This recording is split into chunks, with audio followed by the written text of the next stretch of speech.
আজ আপনাদের সাথে বিশ্বের সবচেয়ে অদ্ভুত 5টি বিল্ডিং এর সাথে পরিচয় করিয়ে দিব।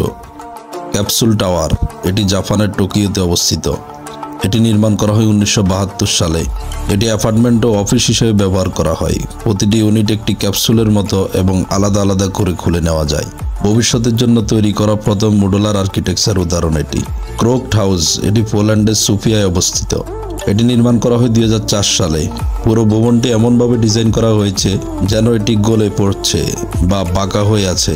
বাস্তব জগতের মধ্যে একটি কার্টুনের মতো অনুভব হয় দেখতে এটি। টয়লেট শেপড হাউস, এটি সিউল, দক্ষিণ আফ্রিকায় অবস্থিত। নির্মাণ করা হয় 2007 সালে। পুরো বাড়িটি একটি বিশাল টয়লেটের আকারে তৈরি। বিশ্ব টয়লেট দিবস প্রচারের অংশ হিসেবে এটি নির্মিত। দ্য মিন্ট হাউস, এটি স্পেনের বার্সেলোনায় অবস্থিত। এটি নির্মাণ করেছেন Atlee Gaudi.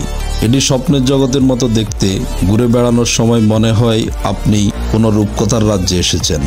The ups and down house, এটি পোল্যান্ডের সিজবারাকে অবস্থিত। পুরো বাড়িটি উল্টে রাখা, ছাদ নিচে, মেঝে উপরে, ভিতরের আসবাবপত্রগুলো উল্টানো, যা দর্শকদের বিভ্রান্ত করে।